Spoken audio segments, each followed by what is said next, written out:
Board of Governors is set to meet today as the league tries to figure out how to resume the season, and how to put together a playoff format. We had Brian Windhorst earlier this morning hearing about a specific scenario for one particular team. Listen to this.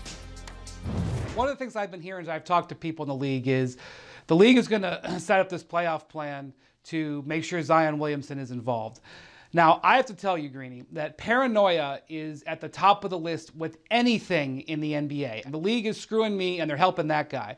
And in this case, there's a number of different reasons why the league would want to have 20 or 24 teams. And when you look at some of these proposals, it basically involves adding extra West teams and making sure the 10th place, or including at least the 10th place New Orleans Pelicans.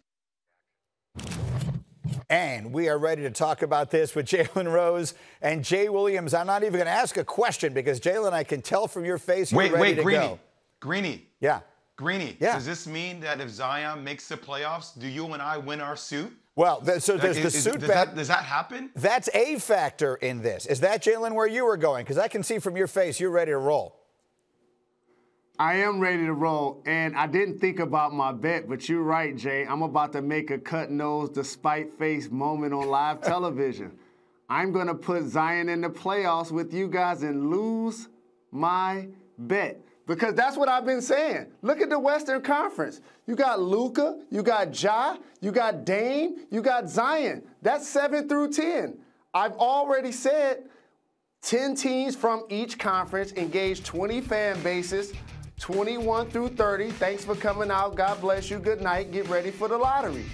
And in the Eastern Conference, we might get John Wall to play with Bradley Beal, who averaged 30 points this year. You got to get the young studs in West involved in this. I tried to tell you guys, genius by Adam Silver if he pulls this off. I'm calling it the Jalen Rose plan because you were the first one I heard to put that one together here on this show last week. Now, Jay, here's the question I want to ask you, and I think you're the perfect person to begin it with.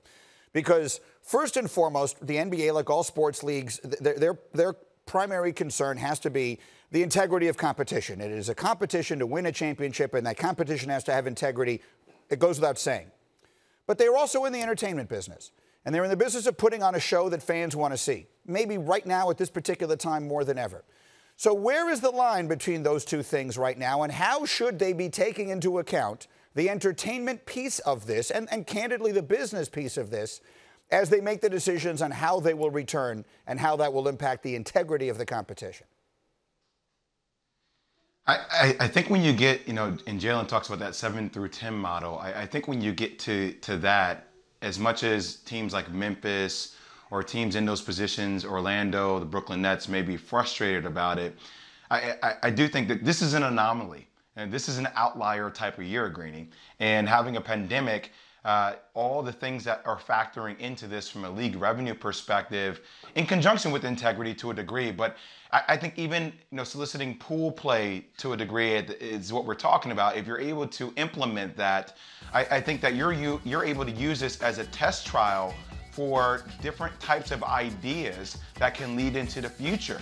And I think this is a huge growth opportunity for the league to try all these different things out. We even talked about yesterday in the show about the 1 through 16 seeding and just take away the Eastern and Western Conference. Mm-hmm. This is a chance for them to see and use this as a focus group test amongst all fans to see, hey, can this style be something that can lead generations in the future, that can keep engagement at a very high level? So I think you're going to see the league try new things, which I'm not opposed to. And integrity will be compromised to a degree, but we might have a new norm moving forward. I think that's well said. I want to make it very clear what we're talking about. The games themselves will have integrity. I'm talking about if they make decisions this year that gives this team a chance, gives this star player a chance to be involved in the show that they return with, Jalen. I guess I'm saying that's okay with me, even if it doesn't seem fair or it doesn't seem as though it goes by the same principles they've always used in the past. It's okay with me. Is it okay with you? It's okay with me because if you think about it, I don't see adding 4 more teams to be messing with the integrity of the game because we only play 80% of the regular season. And yes, there are a few teams that had their spots on lock, like Dallas, for example. But other than that, like Memphis is up 3.5 games in the West. anything can happen over the last 18 games, and injuries come into play as well. So it's not like they were able to get to a handful of games and the season ended. So for me, them being back on the floor creates a level of optimism. And when you put it together, the integrity is going to play itself out because the best basketball teams are going to always win because ultimately 7-game series decide that. Jay Williams, do you think we have – here's what I posted something the other day. Like, I think we have a chance for this to be one of the best summers the NBA ever had. I mean, taken just strictly based upon the level of interest that I think will be involved, the level of excitement fans will have, and I think the level of competition they have a chance to put on the floor with all these guys kind of rested and all of them in one place. They can try new and different things that maybe will lead to future changes. I think they have a chance, if everything breaks their way, and of course, if everyone can be made safe to do it, that goes without saying, to have really a spectacular show to put on this summer. I mean, I remember when we had the lockout year in summer basketball was just incredible. Summer basketball, Jay Rose, you know this, like it's always been street basketball. It's always been an incredible thing to watch when you see all the footage on the internet and social media and things of that sort. I think this year, the fact that, and this might be the new norm, Greeny. I mean, if you start next season around December, January, this might be the new norm moving forward. And I'm okay. I love summer basketball. Remember, you're punching down. You're punching down against MLB. Look at everything that's happening with Major League Baseball right now. They're not able to get their footing underneath them. This is a prime opportunity for the NBA to take that type of leadership during that time. Jalen, final thought.